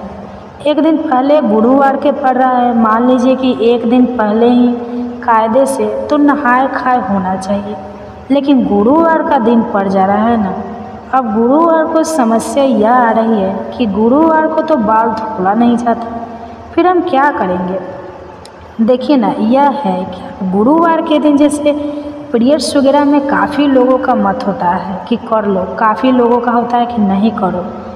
तो जो नहीं करो वाला होता है उसी से मेरा मत है। मेरे परिवार में जैसे कि कोई नहीं धुलता है, और अगर परिवार की भी बात मैं करूँ तो मन नहीं मानता है। मैं अपनी बात बता रही हूँ, मेरा मन किसी स्थिति में नहीं मानता है कि गुरुवार, क्योंकि गुरु ग्रह को जब आप विधिवत समझेंगे ना, उनको गुण तरीके से समझेंगे ना, आपका भी दिल नहीं करेगा कि गुरुवार को बाल धोए। तो मेरा मन भी नहीं करता है गुरुवार को। और 1 दिन अगर लहसुन प्याज नहीं खाते हैं हम, तो हमारा कोई बिगड़ नहीं जाएगा। बिना लहसुन प्याज के भी बहुत बेहतर खाना बन सकता है, सिर्फ बनाने की तरीका होना चाहिए और सारी चीज़ें बन सकती हैं। तो आप हो सके तो बुधवार को बाल धो लें, और बुधवार को बाल धोने के बाद आप जो है अपना शुद्ध सात्विक आहार करें। और मैं जो मानती हूँ कि तामसिक चीज़ें जितनी कम से कम ले उतना बेहतर है। तो सारी चीज़ें अगर आपको पकौड़ा पकौड़ी ही खाना है, वो भी बिना लहसुन प्याज के बना सकती हैं। तो हो सकता है, बन सकता है। तो हो सके तो आप लोग 1-1 दिन पहले ना करके आप लोग बुधवार को ही बाल वगैरह धो लें, और गुरुवार के दिन, और अगर किसी कारण से आपको दिक्कत है, आप साफ लिए पीरियड से, तब उस स्थिति में आप शुक्रवार जिस दिन व्रत है उस दिन भी पानी डाल करके साफ हो जाती हैं। अब कुछ जो हमारी बहनें बिहारी की है, उनका ये प्रश्न होता है कि हमारा मन नहीं मानता है, जिस दिन व्रत रहता है मन करता है पानी डाल के देखिए। तो जीवित पुत्रिका में डाला जाता है, और अन्य गणेश चौथ है उसमें भी डाल सकती है, लेकिन ये तीज में आप रहने ही दीजिए, क्योंकि तीज में मत डालिए सिर के ऊपर से पानी, क्योंकि अभी आपको सिंदूरी का सिंदूर लगाना है। तमाम तरह के नियम होते हैं। तो अब मैं जानती हूँ इस व्रत इस तरीके से आपको करने से कोई नुकसान नहीं होगा। आप बिल्कुल आराम से अपने सिंदूरे का सिंदूर लगाइए।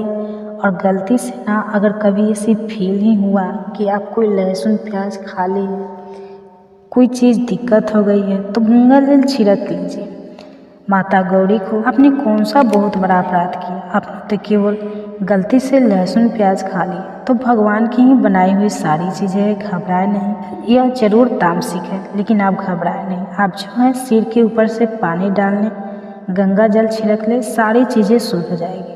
तो नहाए खाए से जुड़ा हुआ यह नियम आपका पूर्ण हुआ। आप बात कर लेते हैं हरितालिका तीज व्रत की पूजा कब होगी।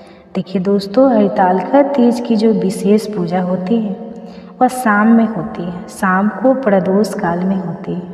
तो शाम को प्रदोष काल का जो शुभ मुहूर्त है वो 6:41 से जो अच्छा मुहूर्त, बढ़िया मुहूर्त होता है, वो 6:41 से हो रहा है। तो आप इस मुहूर्त में घर में या बाहर पूजा कर सकते हैं। अब कब तक रहेगा यह मुहूर्त? तो पूरी रात आप हरितालिका तीज में जागरण और पूजन कर सकते हैं। 6:41 पर तो कुछ विशेष बातों का आपको ध्यान रख लेना है कि शिव जी की पूजा में आज माता गौरी को सुहाग सामग्री जरूर आप लोग चढ़ाइएगा।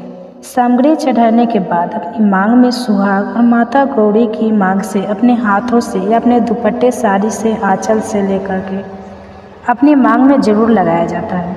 ऐसा करने से अखंड सौभाग्य की प्राप्ति होती है। व्रत के दिन किसी भी तरह से किसी की चुगली, निंदा, क्योंकि देखिए हम सब कुछ करके और 2-4 ऐसी गलतियां कर देते हैं जिससे कि हमारे सारे व्रत, सारे पुण्य खंडित हो जाते हैं। जैसे कि फ़ोन पर बात करना, किसी को अपशब्द बोलना, यह सब नहीं करेगा आप लोग, क्योंकि हम किसी को कहने वाले, अपराध करने वाले को क्षमा करने वाले, तो क्षमा तो हम कर सकते हैं, क्योंकि अच्छी चीज़ों को करने से बहुत बेहतर रहता है। लेकिन हम किसी को सज़ा देने वाले कभी नहीं बन सकते। तो किसी की शिकायत करना, निंदा करना रोज़ के जीवन में तो ये 100% नहीं गलत हो सकता है। लेकिन हाँ, आप व्रत के दिन तो इन चीज़ों से दूर रहिए। तभी, क्योंकि इतना कठिन व्रत है, ये इतना कठिन है कि जो करता है केवल वही जानता है, और किसी को क्या बताओ। जो महिलाएं करती हैं ना, वो जानती है, चिल्लाने लगती है 15 दिन पहले से ही, हरितालिका तीज, तो क्यों चिल्लाती है? वो जानती है क्योंकि उनके लिए बहुत भार होता है। हम लोगों के लिए बहुत भार होता है। हम लोग जानते हैं कि किसी की तरह ये व्रत निकले, तो इसलिए आप लोगों को भी बताते रहते हैं। साथ साथ हम लोग भी कुछ चीज़ों से अलर्ट होते रहते हैं। तो यही ज़रूरी बातें थी जो आप लोगों को बताना था। हरितालिका तीज के दिन पूजा कितनी बार आपको करना चाहिए? देखिए दोस्तों, फायदे के अनुसार 2 बार करना चाहिए। एक सुबह में जो सामान्य घरेलू की पूजा होती है, और दूसरा शाम को विधिवत पूजा करें। आप घर में पार्थिव शिवलिंग बनाकर पूजन कर सकते हैं, फिर सामान्य वाला शिवलिंग आप बना जो घर में है उससे पूजा कर सकते हैं, या फिर मंदिर जाकर के भी गौरी माता की पूजा, शिव जी की पूजा कर ले सकते हैं। नियम तो यही कहता है कि आप विधिवत मंडप बनाएं, फुलेरा लगाए और उस तरीके से करके तीज की पूजा करें। हो सकता है शरीर में ताकत रहे तो आप लोग कर लीजिएगा, नहीं ताकत रहती है तो बस सामान्य करिए कि सुबह घर में पूजा कर लीजिए, शाम में जो फल, मिठाइयाँ, जो चीज़ें हैं वो घर में चढ़ा लीजिए, और शाम को ले जाके शिवलिंग की पूजा कर लीजिए और गौरी जी की पूजा कर लीजिए, हाथ जोड़ लीजिए। प्रभु इतनी ही शक्ति थी, बिना पानी के हम और नहीं कर सकते, इतना बोलकर पूजा कर लीजिए। चलिए अब मैं मिलती हूँ अन्य वीडियो में। धन्यवाद। बताऊँगा, कृपया आप इस कथा को ध्यानपूर्वक सुनना, और जो भी मनुष्य इस कथा को पूरा सुनेगा तो वह कभी भी इस अवसर को अपने हाथ से जाने नहीं देगा। ब्रह्मा मुहूर्त का रहस्य जानकर पूरा जीवन बदल जाएगा।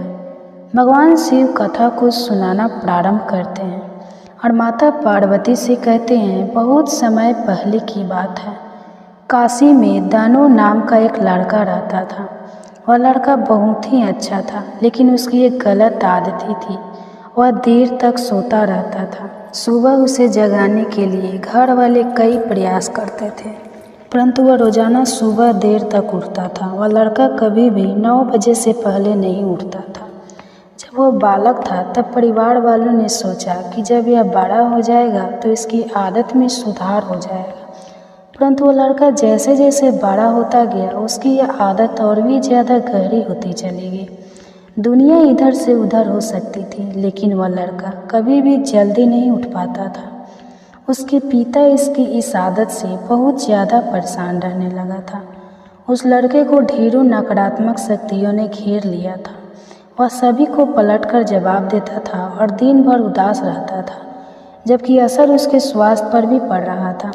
जब उस लड़के को यह पता लगा कि उसके सारे मित्र सफलता को प्राप्त कर चुके हैं, तब वह और भी ज़्यादा चिंतित हो गया और ईश्वर को कोसने लगा। वह बार बार यही कहता था कि मेरी किस्मत ही खराब है, परंतु उसके पिता अच्छी तरह से जानते थे कि उस लड़के के असफल होने के पीछे क्या कारण है। भगवान शिव ने कहा, हे देवी, फिर एक दिन की बात है, उसके पिता को किसी सन्यासी के बारे में पता चला तो तुरंत वो अपने बेटे की समस्या को लेकर उस सन्यासी के पास जा पहुंचा और सन्यासी को बड़े ही विस्तार से अपने बेटे की आदतों के बारे में बताया। फिर सन्यासी ने कहा कि कल आप अपने बेटे को इस आश्रम में आने को कहना। फिर उस लड़के का पिता अपने घर की ओर चल गया। उसे पता था कि अगर वह सीधे तरीके से अपने बेटे को सन्यासी से मिलने के लिए कहेगा तो वह कभी तैयार नहीं होगा। उसने अपने बेटे को अपने पास बुलाया और कहा, तुम्हारे सारे मित्र जीवन में सफलता प्राप्त कर चुके हैं, क्या तुम सफल नहीं होना चाहते हो? लड़के ने उत्तर दिया कि जरूर पिताजी, परंतु जब भी मैं अपने मित्रों से उनकी सफलता का रहस्य पूछता हूँ तो वे मुझे कुछ नहीं बताते हैं। भगवान शिव ने कहा, हे देवी। फिर उसके पिता ने कहा कि मुझे यह रहस्य पता चल गया है कि वह सभी क्यों सफल होते जा रहे हैं। उस लड़के ने बड़ी उत्सुकता से पूछा, क्या पता चल गया है पिताजी? कृपा करके आप मुझे बताइए। उसके पिता ने कहा कि कल सुबह तुम्हें एक सन्यासी के आश्रम में जाकर उनसे मिलना है। यदि तुम वहाँ पर समय से पहुँच गए तो वह सन्यासी तुम्हें ऐसा मंत्र बताएंगे जिससे तुम सफल हो जाओगे। परंतु एक समस्या है। लड़के ने पूछा, क्या समस्या है पिता? तो पिता ने कहा कि जब तक तुम सोकर उठोगे तब तक सन्यासी से मिलने का समय समाप्त हो जाता है। भगवान शिव ने कहा, हे देवी। फिर उस लड़के ने कहा कि पिताजी, मैं कल पूरी रात जागता रहूँगा और सुबह सन्यासी से मिलकर आऊँगा। उसके पिता ने कहा कि ठीक है, तुम वहाँ जाकर उस सन्यासी की आज्ञा को मानना। पिता की बात सुनकर वह लड़का बहुत अधिक खुश हुआ। जीवन में पहली बार रात्रि में वह जागता रहा, परंतु थोड़े ही समय में उसे नींद आ गई और वह सो गया। फिर अगली सुबह जब वह उठा तो उसे पता चला कि सन्यासी से मिलने का समय समाप्त हो चुका था। उसके पिता ने लड़के की तरफ देखा और कहा कि तुम जीवन में कभी सफल नहीं हो पाओगे, जाओ और जाकर सो जाओ। पिता की यह बात सुनकर उस लड़के को बहुत दुख हुआ।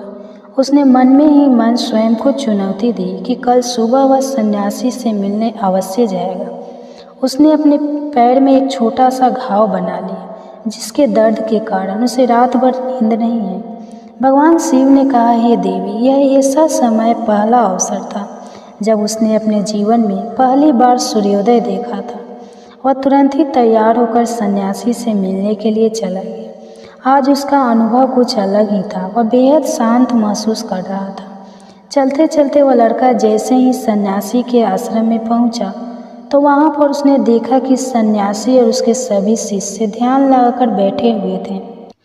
भगवान शिव ने कहा, हे देवी। फिर जब ध्यान का समय समाप्त हुआ तब लड़का उस सन्यासी के पास पहुंचा और उन्हें प्रणाम करते हुए बोला कि आपके पास कोई ऐसा मंत्र है जिससे मैं सफल हो सकता हूँ? कृपा करके मुझे वह मंत्र बताइए। मैं भी अपने दोस्तों के समान सफल होना चाहता हूँ और अच्छा जीवन जीना चाहता हूँ। भगवान शिव ने कहा, हे देवी। फिर सन्यासी मुस्कुराए और बोला, अच्छा, तो तुम वही बालक हो। तुम्हारे पिताजी मुझसे मिलने आए थे और उन्होंने तुम्हारे विषय में मुझे सब कुछ बता दिया। मैं तुम्हें वह मंत्र अवश्य बता दूंगा। परंतु अब लड़के ने जैसे ही परंतु शब्द सुना तो लड़का घबरा गया। उसने पूछा, परंतु क्या गुरुदेव? तब सन्यासी बोला, मैं तुम्हें वह मंत्र बताऊंगा, परंतु अगले 21 दिनों तक तुम्हें मेरी आज्ञा माननी होगी। मैं तुम्हें वह मंत्र 21 दिनों के बाद बताऊंगा। तब तक मैं तुमसे जो भी कार्य कहूँगा तुम्हें वह करना होगा। यदि तुम असफल हुए या कार्य के बीच से तुम्हारा संकल्प टूट गया तो उस मंत्र का असर नहीं होगा। दृढ़ निश्चय के साथ उस लड़के ने कहा कि मुझे आपकी सारी आज्ञा स्वीकार है। मैं अगले 21 दिनों के लिए आपका दास हूँ। आप जो भी कहेंगे मैं वही कार्य करूँगा। मुझे केवल और केवल उस मंत्र के बारे में जानना है। भगवान शिव ने कहा, हे देवी। फिर सन्यासी ने उस लड़के से कहा कि ठीक है, कल से तुम्हारा कार्य शुरू होगा। तुम इसी आश्रम में निवास करोगे। और लड़का आश्रम में निवास करने के लिए तैयार हो गया। सन्यासी ने कहा कि यहाँ रहते हुए तुम्हें ब्रह्मा मुहूर्त में उठना होगा और दूसरे शिष्यों की तरह ध्यान और तप करना होगा। साथ ही आश्रम के कार्यों में भी सहायता करनी होगी। ध्यान रहे, यह संकल्प टूटना नहीं चाहिए। भगवान शिव ने कहा, हे देवी। अब लड़का सन्यासी की बात से सहमत हो गया। अगले दिन से उसके कार्य के दिन की शुरुआत थी। इस बार उसने दृढ़ निश्चय किया, परंतु 1 सप्ताह बीतने के पश्चात ही उसका संकल्प टूट गया और वह 8वें दिन देर तक सोते रहा। जब वह नींद से जगा तो उसने कहा कि मुझसे इतनी बड़ी भूल हो गई है। वह रोते हुए सन्यासी के पास पहुंचा और कहने लगा कि हे गुरुदेव, मेरा संकल्प टूट गया है। अब मैं जीवन में कभी सफल नहीं हो पाऊंगा। सन्यासी ने उससे मुस्कुराते हुए कहा कि एक बार फिर से शुरुआत करो, फिर से संकल्प करो। फिर लड़के ने सन्यासी से पूछा कि सुबह उठना इतना आवश्यक क्यों होता है और यहाँ पर सभी लोग इतने जल्दी क्यों उठ जाते हैं। भगवान शिव ने कहा, हे देवी। तब सन्यासी ने लड़के को समझाते हुए कहा कि सुबह यानी ब्रह्मा मुहूर्त में उठने के पीछे बहुत बड़ा विज्ञान छिपा हुआ है। लड़के ने कहा कि कृपया मुझे वह विज्ञान बताने की कृपा करें। सन्यासी ने कहा कि रात्रि को 4 पहर में बांटा गया है। पहला रुद्रकाल, जिसका समय शाम 6 बजे से लेकर 9 बजे तक होता है। दूसरा राक्षस काल, जिसका समय रात्रि 9 बजे से 12 बजे तक होता है। तीसरा गंधर्व काल, जिसका समय रात्रि 12 बजे से 3 बजे तक होता है। और सबसे अंत में जो पहर आता है उसे मनोहर काल कहते हैं। इस समय को ब्रह्मा मुहूर्त या अमृत वेला के नाम से भी जाना जाता है। इसका समय भोर बजे से सुबह 6 बजे तक होता है। यह वह समय होता है जब पूरे संसार की नकारात्मक शक्तियाँ निष्क्रिय अवस्था में होती है और सकारात्मक शक्तियाँ सक्रिय होती हैं। ब्रह्मा मुहूर्त अर्थात देव मुहूर्त, ब्रह्मा मुहूर्त का देवताओं का समय होता है। भगवान शिव ने कहा, हे देवी। वह सन्यासी आगे कहता है, उस समय देवता धरती पर विचरण कर रहे होते हैं और जागृत मनुष्य पर उनका बड़ा ही सकारात्मक प्रभाव पड़ता है। ब्रह्मा मुहूर्त ऐसा समय होता है जिसमें मनुष्य का मस्तिष्क बिल्कुल खाली होता है, जिसमें किसी प्रकार से कोई विचार नहीं होते हैं। और जब इस समय व्यक्ति अपनी पुस्तक खोलकर पाठ का अध्ययन करते हैं तो उन्हें सब कुछ जल्दी जल्दी याद भी होता है और यह लंबे समय तक याद रहता है। यह ऐसा समय है जिसमें हम ज्ञान को समझने का प्रयास करते हैं। इस कारण आश्रम के सभी शिष्य और संसार में बहुत से ज्ञानी लोग ब्रह्मा मुहूर्त में ही उठ जाते हैं। प्राचीन काल में रोशनी का कोई स्रोत ना होने के कारण लोग अपने दिन का समापन सूर्यास्त के साथ और आरंभ सूर्योदय के साथ करते थे। यह एक तरीका है जिससे मानव जीवन प्रकृति के साथ तालमेल बनाकर चलता है। भगवान शिव ने कहा, हे देवी। फिर उस लड़के ने कहा कि ठीक है, मैं कल से अपना संकल्प फिर से शुरू करता हूँ, परंतु ब्रह्मा मुहूर्त में उठकर मुझे क्या क्या करना चाहिए। तब से कहा कि ठीक है, तुम्हें बताता हूँ कि ब्रह्मा मुहूर्त में क्या करना चाहिए और कैसे करना चाहिए। सबसे पहले उठकर धरती माता पर पाँव रखने से पहले धरती माता को प्रणाम करना चाहिए और अपनी दोनों हथेलियों को देखना चाहिए और ईश्वर को धन्यवाद देना चाहिए कि उन्होंने तुम्हें आज का सूर्योदय देखने का अवसर दिया है। इसके बाद नित्य कर्म और स्नान करने से शरीर की ही नहीं बल्कि मन की शुद्धता भी बढ़ती है। स्नान करने के पश्चात ध्यान की प्रक्रिया होती है। ब्रह्मा मुहूर्त में ध्यान की अवधि 21 दिन तक होती है। इस विधि का उपयोग तब किया जाता है जब आप अपनी कोई मनोकामना की पूर्ति चाहते हैं। यह ऐसा समय होता है जब व्यक्ति अपने अज्ञात चक्र को सक्रिय करने पर काम करते हैं। भगवान शिव ने कहा, हे देवी। आगे वह सन्यासी कहता है, आज्ञात चक्र दोनों बेहों के बीच होता है। यह संकल्प का स्थान भी कहा जाता है। अगर इस चक्कर पर ध्यान केंद्रित किया जाए और अपनी मनोकामना को बार बार दोहराया जाए तो मात्र 21 दिनों के भीतर वह मनोकामना पूरी हो जाती है। अगर आपके मन में कोई अधूरी मनोकामना है और आप उसे पूरी करना चाहते हैं तब सबसे पहले उस मनोकामना का स्पष्टीकरण कर लें। आपको क्या चाहिए यह निर्णय अवश्य कर लें।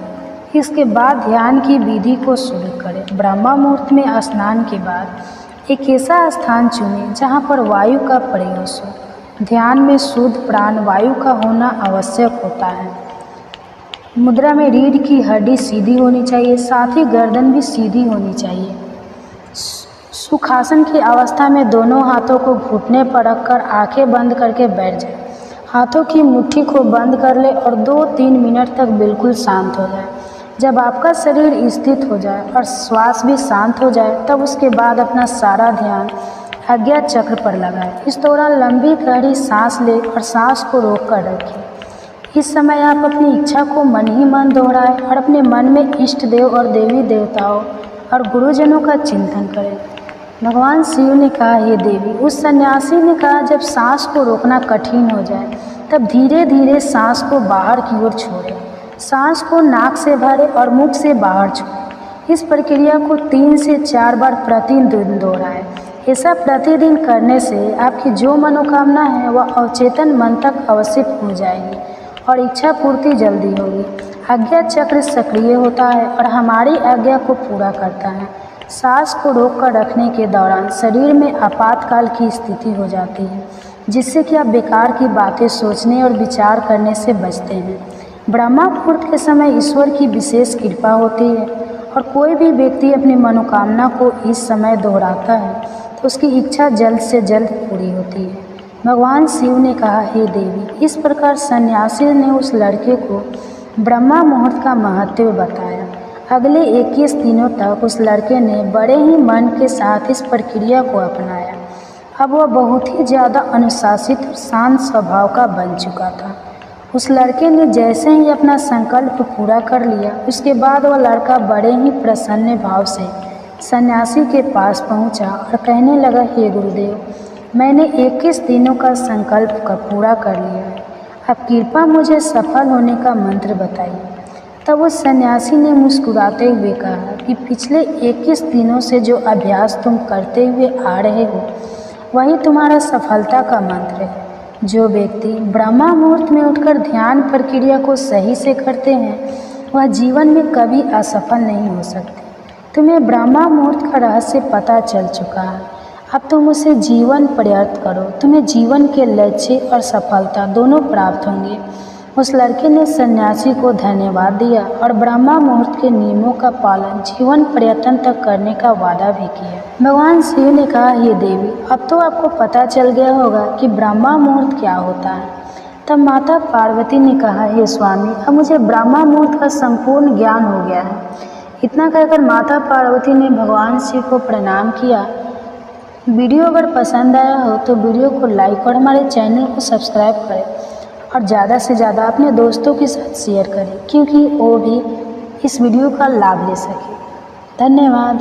ध्यान में हम भगवान की बात सुनते हैं। हरे कृष्णा। इसी सुविचार के साथ आप सभी का दिन शुभ और मंगलमय हो। कान्हा जी की कृपा आप और आपके परिवारजनों पर सदा बनी रहे। आज सुनिए आगे की कथा। और इससे पहले की कथा सुनने के लिए और कमेंट्स करने के लिए आप सभी का बहुत बहुत धन्यवाद। आप कथा सुनने के बाद वीडियो को लाइक और कमेंट जय श्री कृष्णा जरूर लिखिए क्योंकि वीडियो को लाइक करने से पता चलता है कि आपको कथा बहुत अच्छी लगी है और जब आप कमेंट्स करते हैं तो बदले में मैं भी आपको उत्तर दे पाती हूँ जो कि मुझे बहुत अच्छा लगता है। आप सुनिए आज की कथा।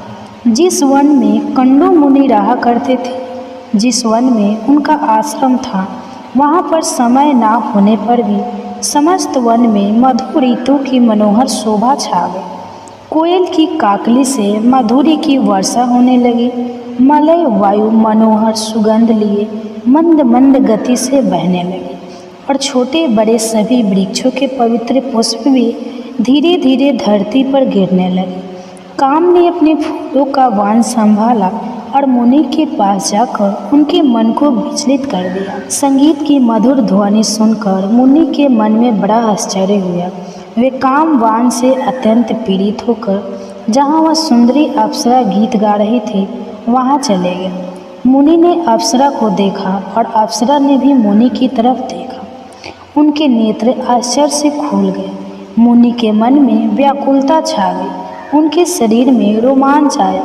अब वे पूछने लगे कि सुंदरी, तुम कौन हो, किसकी पुत्री हो और तुम्हारी मुस्कान तो बड़ी मनोहर है, शुभम्र मेरे मन को मोह लेती हो। सुमध्य में अपना सच्चा परिचय दो। तो प्रेमलोचा बोली, मुने, मैं आपकी सेविका हूँ और फूल लेने के लिए आई हूँ। शीघ्र आज्ञा दीजिए, मैं आपकी क्या सेवा करूँ। अप्सरा की यह बात सुनकर मुनि का धैर्य टूट गया। उन्होंने मोहित होकर उसका हाथ पकड़ लिया और उसे साथ लेकर अपने आश्रम में प्रवेश किया। यह देखकर कामदेव वायु और वसंत कृत होकर जैसे आए थे उसी प्रकार स्वर्ग को वापस लौट गए। वहाँ पहुंचकर उन्होंने इंद्र से प्रेमलोचा और मुनि का सारा प्रयाग का सुनाया। सुनकर इंद्र और सभी देवताओं का मन प्रसन्न हो गया। कंडू मुनि ने अप्सरा के साथ आश्रम में प्रवेश करते ही अपना रूप कामदेव के समान मनोहर और तरुण बना लिया। दिव्य वस्त्र और आभूषण धारण कर ली। अब देखने में उनकी अवस्था 16 वर्षों की जान पड़ती थी। मुनि की वह शक्ति देखकर प्रेमलोचा को बड़ा आश्चर्य हुआ। ओहो, इनकी तप शक्ति तो अद्भुत है। ऐसा कहकर वह बहुत प्रसन्न हुए। कंडू मुनि स्नान, संध्या, जाप, होम, स्वाध्याय, देव पूजन, व्रत, उपवास, नियम और ध्यान सब कुछ कर अब रात दिन उसी के साथ साथ विवाह करने लगे। इसी में वे आनंद मानते थे। उनका हृदय कामदेव के वशीभूत हो गया था, इसलिए वे अपनी तपस्या की हानि नहीं समझ पा रहे थे। इस प्रकार कंडू मुनि उस अप्सरा के साथ सांसारिक विषय भोग में आश्रित होकर 100 से कुछ अधिक वर्षों तक मंदराचल की गुफा में ही रहे। एक दिन प्रेमलोचा ने महाभाग्य से कहा, हे ब्राह्मण, अब मैं स्वर्ग में जाना चाहती हूँ। आप प्रसन्न होकर मुझे जाने की आज्ञा दीजिए। मुनि का मन तो उसी में आश्रित हो रहा था। उसके इस प्रकार पूछने पर वे बोले, कल्याणी, कुछ दिन तो और ठहरो। तब उसने पहले की तरह लगभग 100 वर्षों के कुछ अधिक समय तक उन कंडू मुनि के साथ विषय भोगा। इसके बाद उसने फिर से जाने की आज्ञा मांगी, किंतु मुनि ने स्वीकार नहीं किया और इस प्रकार उसे लगभग 200 वर्ष तक और ठहरना पड़ा। वह जब जब उनसे देवलोक में जाने की आज्ञा मांगती तब तक कंडू मुनि उससे यही कहते कि कुछ दिन और ठहरो। प्रेमलोचा एक तो मुनि के शाप से डरती थी, दूसरे उसमें दक्षिणा नायिका की स्वाभाविक उदारता भी थी, तीसरे वह प्रणय भंग की पीड़ा को जानती थी, इसलिए मुनि को छोड़ नहीं सके। महर्षि काम भोग में आश्रित होकर दिन रात उसके साथ रमन करते रहे, किंतु तृप्ति नहीं। उसके प्रति उनके मन में प्रेम बढ़ता ही गया। एक दिन कंडू मुनि बड़ी उतावली के साथ आश्रम से बाहर जाने लगे। अप्सरा ने पूछा, कहाँ चल रही है? मुनि ने कहा, सुबह दिन बीत चला है, संधि उपासना कर लो, नहीं तो कर्म का लोभ हो जाएगा। प्रेमलोचा को बड़ी खुशी हुई। उसने हंसकर पूछा, सब धर्मों के ज्ञाता महात्मा जी, क्या आज ही आपका दिन बीता है? आपकी यह बात सुनकर भला किसको आश्चर्य नहीं होगा। प्रेमलोचा की बात सुनकर मुनि कहने लगे, कल्याणी, अभी सुबह ही है, तुम इस नदी के सुंदर तट पर आई हो। उसी समय मैंने तुम्हें देखा, परिचय हुआ और तुम मेरे आश्रम में आ गई। अब वह दिन बीता है और यह संध्या का समय उपस्थित हुआ है, फिर यह परिहास तुम किस लिए कर रही हो? सच बात बताओ। प्रेमलोचा बोली, ब्राह्मण, यह ठीक है कि मैं प्रातः काल में ही आई थी, इसमें तनिक भी झूठ नहीं है, लेकिन आज तब से सैकड़ों वर्ष बीत चुके हैं। प्रेमलोचा की यह बात सुनते ही मुनि को बड़ा भय हुआ। उन्होंने विशाल नेत्रों वाली उस अप्सरा से पूछा कि भीरू, सच सच बताओ तो सही, तुम्हारे साथ लगातार रमन करते हुए